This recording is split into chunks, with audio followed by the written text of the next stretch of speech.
ሰላም አለይኩም ወራህመቱላሂ ወበረካቱ። ወደ ተከበራችሁ የራህማ ዩቲዩብ ቻናል ተከታዮች እንዴት ናችሁ? እኔ ደህና ነኝ አልሐምዱሊላህ። አሁን እንግዲህ ቡና ላፈላ ነው። ቡና አፍሊ ተብዬ እናቴ ቤት ቡና ላፈላ ነው። ቤታችን እንደዚህ ናት አልሐምዱሊላህ። ሁሉም ነገር አልሐምዱሊላህ በማለት ነው የሚገኘው እና ቡና ሳፈላ ሁልጊዜ እኔ አስታውሳለሁ ጓደኛዬን። እኔ ብቻ ነኝ ግን ወይስ ሁሉም ሰው ነው ብቻ አለሁ አለ። እኔ እንጃ እኔ የሆነ አለሁ አለ እንደዚህ ራስን እስከ መሳት ድረስ እንደዚህ በጭንቀት በድብርት እስከ መሞት ድረስ ማለት ምን እንጃ ልፈነዳ ነው። ምንም እንጃ የሆነ ጥያቄ ይሆንብኛል። ለምን እላለሁ ለምን በቃ የሆነ የለችም አይምሮ ለምን አላሳምንም እላለሁ። እና ምንም ነገር ይደረግ በቃ ስራዬ ጓደኛዬን ስም መጥራት ነው። ምንም በቃ በፊት አሁን እንደዚህ ቡና ስንፈርሽ የሆነ በቃ በትንሽ ነገር በጣም እደሰታለሁ። እንደዚህ ፏን በል እንባባልና ይሆናል አይደለ እንትን ስንል እኔ በጣም ደስ ይለኛል። ደስታዬ ልነግራቸው አልችልም። አሜሪካ ሄጄ መጣ ያክል ነው ደስታዬ የሚሰማኝ። አሁን ቡና የሚፈላ ይፈረሽም አይፈረሽ ልዘንጥም አልዘንጥም ያኔ የሆነ እኮ አይመስለኝም። በቃ የሆነ ድብር ምንም በቃ የሆነ በፊት አሁን የምርብኝ አስታውሳለሁ። ቀስርና ሀርድ ቤታችን እንቀባለን። ጁማ በጣም ነው የምወደው። ጁማ ቀን እንፈርሻለን። ሐሙስ እሷ ቤት ጁማ እኛ ቤት በቃ የሆነ ደስ ይለኛል። በቃ ሀርድ ተቀብቼ ራሱ በቃ ፏ ዝንጥ ፍርሽ ያልኩ ነው የሚመስለኝ። በቃ የሆነ ባልዘንጥም ማለት ነው። አሁን ግን ብዘንጥም ያማረብኝ አይመስለኝም። ዝም ብዬ በቃ የሆነ ድብርት ሁልጊዜ ድብርት ያረቢ እኔ ብቻ ነኝ ወይስ እናንተ? ማረም ምንድነው ዱአ አድርጉልኝ ፋሚሊዎች። ወላሂ ላዚም በጣም ጨንቆኛል። እኔ እንደውም ለአንድ ወንድሜ እየነገርኩት አረ ቁርአን ይቀራብሽ እንዲያታብች ምን ሆነሽ ነው? አንቺ ራስሽ ስጠብቅ እኮ ነው ሁሉም ነገር የሚገኘው። አንቺ መጀመሪያ ቅድሚያ ለራስሽ አንቺ ከሌለሽ የለሽ። እና በጣም አዘነና ተቆጣኝ። በእርግጥ እሷም ስላላየሻት ነው እንጂ እሷም እኔ ውጭ ስሄድ እሷ ኢትዮጵያ ነበረች። በጣም አዝናለች። እንደዛች አውቃለሁ። ለምን ኢትዮጵያ ታውቃላችሁ በጊዜ ነው የምተኛው። ወይኔ የሚሄድ ስንሰማ ግን እሷ ምንም ሳትተኛ እንደዚህ ነው ቀጥ ብላ ያነቃችሁ። ምንም አልተኛችም። ስልክ ስናወራ ስለነበረ አውቃለሁ። ያው የውስጧን ጉዳትና እሷን የሚሰማትን ስሜት ግን እሷ ናት የምታውቀው። ምክንያቱም አሁን እዚህ ጋር ለእሷ የሚነግራትና ውስጥ የሚሰማኝ በጭራሽ ከአላህና ከኔ ውጭ ማንም አያውቅም። ግን ደግሞ እኔ ፋሚሊዎቼ ሰውን እወዳለሁ። ሰውን ስወድ እስከ ጥግ ነው የምወደው። በቃ ማለት ግልጽ ነኝ። ከዛ ሰውዬ ምንም የምደብቀው ነገር የለኝም። ያኔ ተመካክረን ይሄ ቢሆን ይሄ እንደዚህ ነው እንጂ እንደዚህ ከኋላ መበጫጨት ምናምን ነገር አላውቅም፣ ምንም አልወድም። እና የኔና እሷ ደግሞ ሱብሃንአላህ ባህሪያችን አንድ ነው።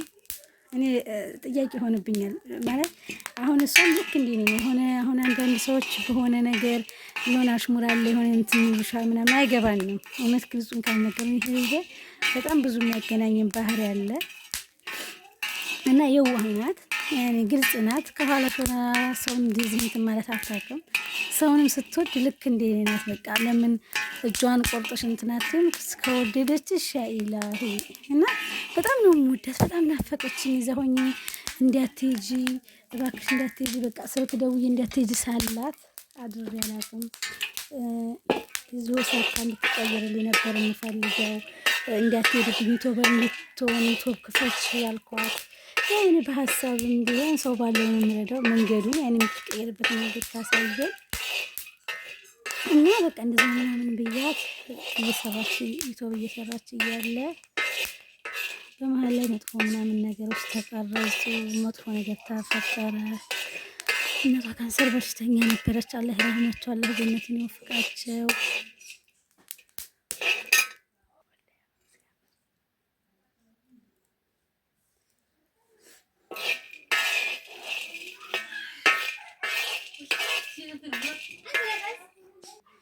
እና እናቷ ካንሰር በሽተኛ ነበረች። በጣም ታማሚ ነበር። በጣም ወዳቸው ያ ኢላሂ ዱአ አድርጉልኝ ምናምን ስላቸው ያ ረቢ የሚያደርጉልኝ ዱአ ያ አላህ። እና አጋጣሚ እናቷ ሞቱ። እናቷ በሞቱ በስንት ቀኗ ሳታስበው ድንገት ሄደች። ምርመራ የለም ሜዲካል የለም ምን የለ። እኔ ሱብሃንአላህ እኔ ልመጣ 20 ምናምን ቀን ሲቀር እሷ በሄደች በ20 ቀኗ አሁን እኔ መጣሁ። እና እዛ ሆኜ እኔ መሄዷን አምኛለሁ። አልቅሼ ወጥቶልኛል። በቃ እዛ ሲሄድ ድብርት እንጂ ሌላ ነገር ይገጥመኛል ብዬ አላሰብኩም። እዚህ ስመጣ ግን ምንም የማላደርገውን አላውቅም። ብዙ ነገር አስቤ ነው የመጣሁት። ኬሚስ ሄጄ ቤት ተከራይቼ እኖራለሁ ምናምን ብዬ በቃ ከዛ ሂሳብ ሰርቼ እያንዳንዱ ነገር መጣሁ። እዚህ ግን ለካ አንዳንድ ጊዜ ልባችንም ትክክል ካልሆነ ማለት በትክክል አይምሯችን እንትን ካላል ሱብሃንአላህ ምን እንደምናደርግም ምን እንደምንሆን ማናውቅም። ዝም ብዬ ሰፈሩን ሳይ ብትኖር ያኔ እንደሌለች አይምሮ ያውቃል። ብትኖር በቃ ማልቀስ ምንም የሆነ ሰዓት ላይ በጣም ራሴን እንትን ያልኩት ቢጃማ ልቀይር ገብቼ አውልቄ መልሼ ያንን ለብሼዋለሁ። አይምሮ ውስጥ ያለችው እሷና እሷ ብቻ ናት። በቃ ብትኖር እኮ እሷ ብትኖር ነው ስራዬ። በቃ ግን ሱብሃንአላህ እና ሄደች እሷን እዚህ መጣሁ። እዚህ ስመጣ ግን እኔ በጣም ነው የተጎዳሁት። እኔ ግን የሁላችንም ልብ እንደ አላህ ብቻ ነው የሚያውቀው። እንዴት ነው ትሆናለች፣ እንዴት ነው ትጎዳለች። እኔ እንጃ ስልሽ የኔ በጣም መስፈርት ያለፈ ይመስለኛል። አንዳንድ ጊዜማ እዚህ ይሉኛል ዚነት ሱሴ ሳሉላሉ ምሰሰ ነው ማለት ነገራችን ላይ ስሱም እላታለሁ። እና ምንድነው እዚህ 10 ጊዜ እንትን የምትይው ምንድነው መስተፋቅር ተሰራርታችኋል እንዴ ምናምን ትለኛለች ሲስተር ራሱና ያ ኢላሂ እኔ ብቻ ነኝ ወይስ እንደው እንደኔ እስኪ እንደው ሳትዋሹ እኔ እዚህ ጋር አሁን የማወራው ያኔ የሰው ልብ ቢታይ ዚብ ቢኖረው እንደው ልቤን ክፍት አድርጌ ባሳየዋቸው ወላሂ አልዓዚም ማለት በዚህ ልክ ለምን ማለት በዚህ ልክ ለምን እላለሁ። አብረን እዚህ አንድ ሰፈር ለብዙ ጊዜ ተቀምጫለሁ። ለብዙ አመታት አንግባባም ነበር። የተገባባነው አጋጣሚ እዚህ ረብሻ ነበረ ጁንታ በሚገባበት ሰዓት ይመስለኛል አስታውሳለሁ። በዛን አጋጣሚ በሆነ አጋጣሚ ነው የተገባባነው እና ምነው የዛን ሰዓት ቀርቶብኝ ቢሆን ምነው ባልተገባባኋት እንደው ምነው እንደ ድሮ ሆኜ እንደ ድሮ ባንግባባ ኖሮ እንደዚህ አላዝንም፣ እንደዚህ አልጎዳም፣ እንደዚህ ፕሮግራሜ ምትትት አይልብኝም ነበር፣ እንደዚህ አልሆንም እላለሁኝ። እኔ ሰው ወድጄ አውቃለሁ።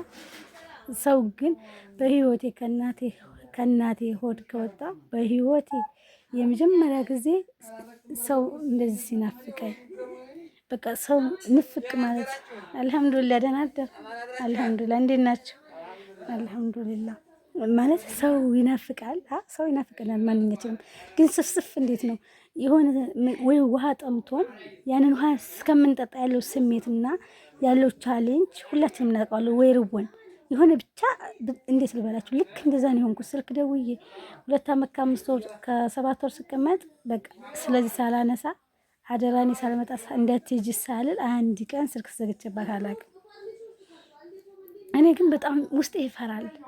ግን እንድትሄድ ያደረጋን ነገር አንደኛ ከባሏ ተፋታለች፣ ሁለተኛ የእናቷ መሞት ነው እንድትሄድ ያደረጋት። ሁሉም አላህ የጻፈው ነው የሚሆነው። እናቷ ብትኖር ኖሮ በዛ አስፈራራት ነበረ።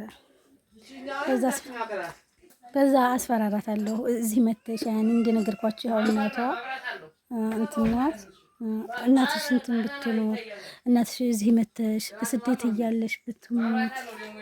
እሺ ፋሚሊዎች ቡና ላፈላ ነው። እኛ ቡና ስናፈላ መጀመሪያ በነገራችን ላይ የቡና ጣዕሙ ጠፍቶብኛል። እኔ ጓደኛ ከሄደች ጀምሮ ውሃ በእንትን ለክተን ነው የምናፈላው እና ሌሎቹ ሲያፈሉ ዝም ብለው በማንቆርቆሪያ ውሃ ያቀርቡና ወይ በጆክ ነገር ውሃውን ሙልት ነው ጀበና ውስጥ የሚያደርጉት እና ጥያቄ ይሆንብኛል። እኔና ጓደኛ እኮ ስናፈላ እንደዚህ አይደለም፣ ውሃም ለክተን ነው ቡናውንም ሁሉንም መጥነን ነው ለዛ ነው የሚጣፍጠው ይሉኛል ማለት ነው። እና ሁሉም ነገር እንትን ይፈልጋል ማለት ዝም ብለን እንትን አይደለም የምንለው። እንደምታዩት እዚህ ጋር ቡናዬን ጥጃለሁ። ያው ቡና የሲስተር ጓደኛ መታ አፍሊ ብላኝ እሷ ደስ እንድላት ብዬ ነው። ምንም ባልሰራ ደስተኛ ነኝ፣ ምንም ባላደርግ። በተለይ እንደዚህ የመፈራረሽ ነገሩ ምናምን ጭራሽ የሆነ ድብርት ነው የሚልክብኝ። ለምን እንድነው አላውቅም። በፊት ጓደኛ ያለች ያ ኢላሂ እኔ እንጃ ብቻ አላህ ለሰላም ያርግልኝ። እሷንም አላህ ደህና አርጓት በሰላም የምንገናኛለን ያርገን። ውስጤ ግን በጣም ነው የሚፈራው፣ በጣም ነው የምናፍቃት፣ በጣም ነው የምትናፍቀኝ። እንጃ እና ልላችሁ የፈለኩት እንደኔ አይነት ስሜት እኔ ይሁን እንዴት ነው የሆነ አንድ ሰው የውስጡ የሚያውቀው አላህ ነው ይባላል። አሁን እኔ ውስጥ ያለው ነው የምነግራችሁ። ያኔ እንደው ሳውራ ይቀንስልኛል ብዬ አስባለሁኝ።